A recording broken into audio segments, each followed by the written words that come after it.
Hello बच्चों। तो आइए सबसे पहले प्रश्न पढ़ते हैं। किसी कलश में एम क्या है? एम सफेद तथा एन काली गेंदें हैं। एक गेंद को यादृच्छा निकालकर उसी के रंग की के अतिरिक्त गेंदों के साथ कलश में वापस रख दिया जाता है। तो ये चीज ध्यान रखिए, एक गेंद को निकाला गया है और निकालकर उसी के रंग की के अतिरिक्त गेंदों के साथ वापस रख दिया जाता है। उसके बाद है एक गेंद यादृच्छा पुनः निकाली जाती है। तो हमें सिद्ध करना है कि इस बार सफेद गेंद के निकाले जाने की जो प्रायिकता है वो के पर निर्भर नहीं करती है। ठीक है बच्चों। तो आइए प्रश्न की सबसे पहले हम लिखते हैं मुख्य अवधारणा।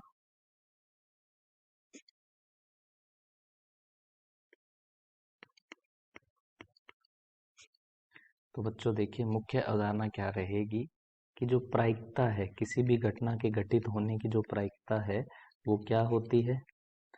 वो होती है अनुकूल अनुकूल संभावनाएं या परिणाम। अनुकूल संभावनाएं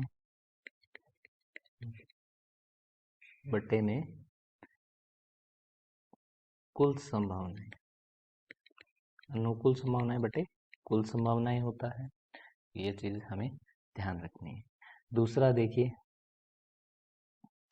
आइए अब हम प्रश्न को हल करते हैं और उसमें जो जो चीजें हमें महत्वपूर्ण होंगी वो लिखेंगे। तो देखिए, सबसे पहले हम मान लेते हैं जो घटना E1 है। क्या?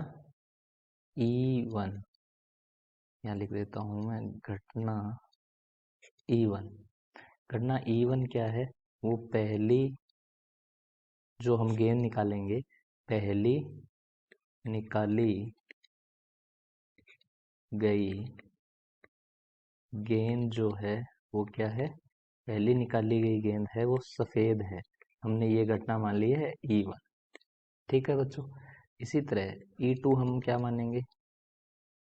E2 हम मान लेंगे कि पहली निकाली गई गई गेंद है वो क्या है? वो काली है। ठीक है बच्चों। और हम घटना ई मान लेंगे। घटना ई क्या मानेंगे? कि जो दूसरी बार यादृच्छिक पुनः गेंद निकाली जाती है, यानी कि जो दूसरी निकाली गई गेंद जो है वो क्या होनी चाहिए? हमें बोला गया सफेद। निकाली गई गेंद क्या है? सफेद है। तो ये हमने घटनाएं मान ली और हमें इसकी प्रायिकता ज्ञात करनी है और सिद्ध करना है कि वो के पर निर्भर नहीं है। तो अब आइए बच्चों देखते हैं।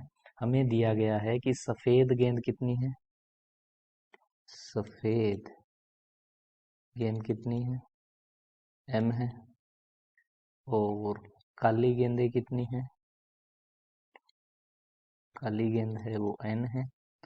और कुल कितनी हो जाएगी? कुल गेंद वो हो जाएगी एम प्लस एन। और जब आप किसी एक गेंद को निकालोगे, ठीक है बच्चों, और तो उसके बाद के गेंदें हमें शामिल करनी है। तो अब आइए देखते हैं। जो घटना E1 है उसके घटित होने की प्रायिकता PE1 क्या हो जाएगी? यानी कि पहली निकाली गई गेंद सफेद है। तो देखिए, अनुकूल परिस्थितियां कितनी हैं हमारे पास? क्योंकि हमारे पास M सफेद गेंदें हैं तो M हो जाएगा बट्टे में कुल परिस्थितियां, यानी कि कुल गेंद कितनी है? M प्लस N है।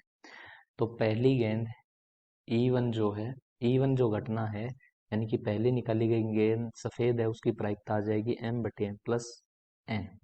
इसी तरह पहली निकाली गई गेंद काली है, इसकी प्रायिकता क्या आ जाएगी? N काली गेंदें हैं तो बट्टे में क्या आ जाएगा?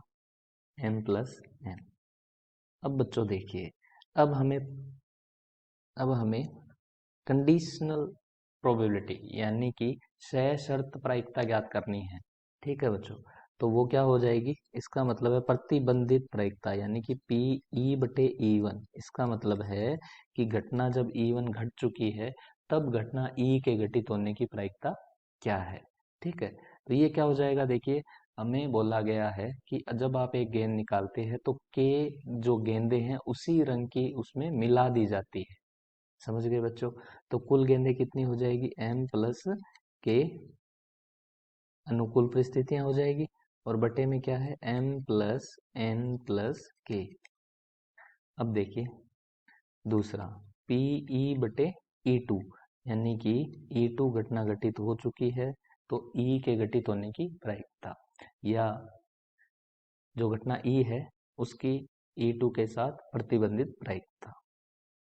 तो ये क्या हो जाएगी, देखिए इस बार हम प्रायिकता ज्ञात कर रहे हैं कि दूसरी गेंद भी क्या है, सफेद है। तो अनुकूल परिस्थितियां केवल M रहेगी इस में, क्योंकि घटना E2 घटित हो चुकी है। इसका मतलब जो पहली निकाली गई गेंद है वो काली है, तो हमने के जो बॉल है काली ही के बॉल शामिल की है, ना कि सफेद बॉल शामिल की है। तो M प्लस के नहीं आएगा, पर जो कुल गेंद है वो कितनी हो जाएगी, M प्लस N प्लस के हो जाएगी। ठीक है बच्चों, तो अब आइए अब हम जो कुल प्रायिकता है वो पता करेंगे, यानी कि दूसरी निकाली गई गेंद है वो सफेद है। तो इसका क्या होगा, देखिए PE1 गुणा PE बटे E1 प्लस PE2 गुणा गुणा PE बटे E2। ठीक है बच्चों, प्रतिबंधित प्रायिकता।